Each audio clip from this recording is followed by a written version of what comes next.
हीच आमची शान या तत्वावर चालणाऱ्या अविरत इंटरनेट न्यूज मध्ये मी नीलम चौधरी आपले स्वागत करते। तर आता पाहू सविस्तर घडामोडी। कुष्ठरुग्ण मित्र गजानन माने यांच्या एकला चलो रे या गौरव ग्रंथाचे प्रकाशन। कुष्ठरुग्ण मित्र गजानन माने यांच्या एकला चलो रे गौरव ग्रंथाचे शनिवारी प्रमुख मान्यवरांच्या उपस्थितीत अनावरण करण्यात आले।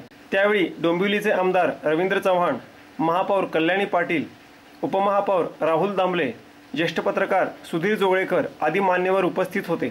गौरव ग्रंथ समितीच्या वतीने तयार करण्यात आलेला हा ग्रंथ माने यांनी आतापर्यंत विविध क्षेत्रात केलेल्या उल्लेखनीय कार्याचा आढावा ठरला आहे।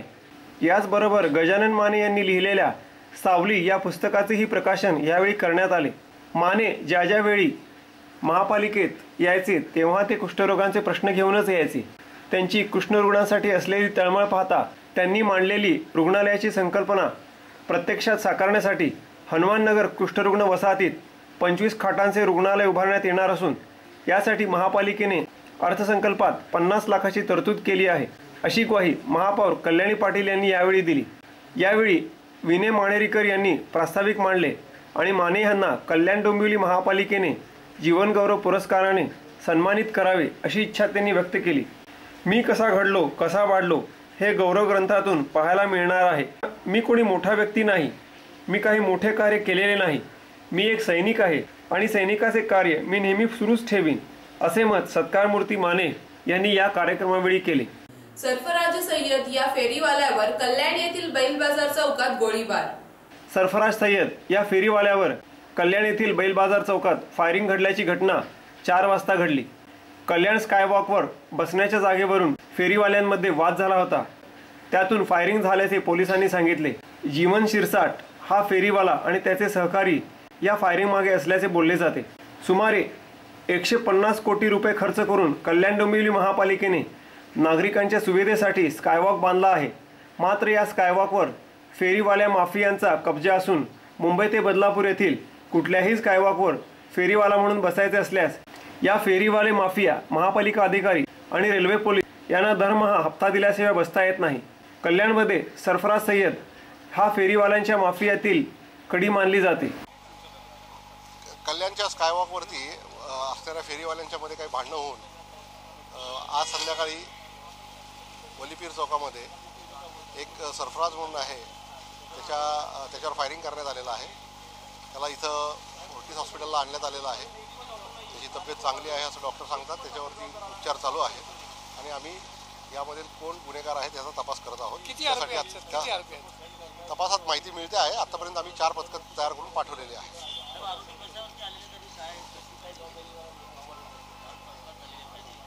आता या घटनेनंतर तरी महापालिका प्रशासन, रेल्वे पोलीस काय हालचाली करतात आणि फेरीवाली माफियांना आळा घालतात का, हे येणाऱ्या काळात कळून येईल। डोंबिवलीतील एका महिलेच्या पोटातून डॉक्टरांनी काढला 8 किलोचा ट्यूमर। डोंबिवलीतील ईश्वर हॉस्पिटलमध्ये 2 दिवसापूर्वी एक महिला उपचारासाठी दाखल झाली। येथील स्त्रीरोग तज्ञ सुयश भांडेकर यांनी सदर महिलेची तपासणी केली असता या महिलाच्या पोटात 8 महिन्याच्या बाळा इतका मांसाचा गोळा असल्याचे चाचण्यांमध्ये आढळून आले।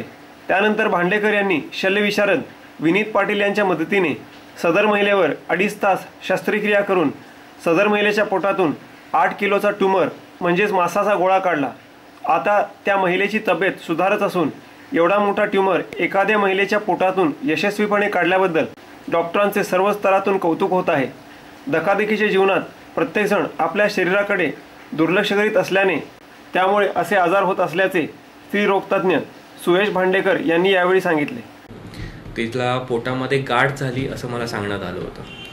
ती पेशंट 1 तारखेला ॲडमिट झालेली आमच्याकडे आणि पोटामध्ये गाठ आहे असं तिचं म्हणणं होतं। आम्ही तिचं सोनोग्राफी केली, CT स्कॅन केला, तर त्यात आढळून आलं की अंडाशयाची एक मोठी गाठ झालेली आहे। ती गाठ म्हणजे 8 महिन्याच्या मुला एवढी गाठ असणार। आम्ही तिला लगेच CT स्कॅन वगैरे करून घेतलं। कॅन्सर नाही याची काळजी घेतली, आणि कॅन्सर असेल तर मग वेगळं थोडंफार ट्रीटमेंट असतं या बाबतीत। तर ते कॅन्सर नसल्यामुळे आम्ही लगेच तिला ऑपरेशनला घेतलेलं। आम्ही एक्सप्लोरेटरी लॅप्रोटॉमी विथ ॲब्डोमिनल हिस्टेक्टॉमी केलेली आणि बायलॅटरल साल्किंग ओफेरेक्टॉमी केली। जेव्हा मी ओपन केलं ते एक मोठी गाठ होती जी आम्हाला काढताच येत नव्हती। आम्ही त्यातनं 3.5 लिटर पाणी आधी काढलं, नंतर मग ती आम्हाला बाहेर काढता आली थोडीफार। मग ती बाहेर काढल्यानंतर ती आणखी त्याच्यात 2 ते 3 लिटर पाणी असेल असं आढळून आली. म्हणजे कमीत कमी 8 किलोची गाठ असणार असं वाटतं. कल्याण डोंबिवली आयुक्त यांचा परदेश दौरा रद्द. कल्याण डोंबिवली महापालिकेचे आयुक्त मधुकर अरदड यांच्या विदेश दौऱ्याला शासनाने महापालिकेत नव्याने 27 गावांचा समावेश झाल्याचे कारण पुढे करून दौऱ्याला परवानगी नाकारल्याने दौरा रद्द झाला आहे.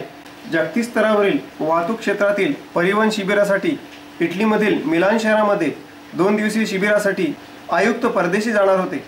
61व्या UITP जागतिक काँग्रेस व प्रदर्शन शिबिराच्या कार्यक्रमासाठी हा दौरा होणार होता.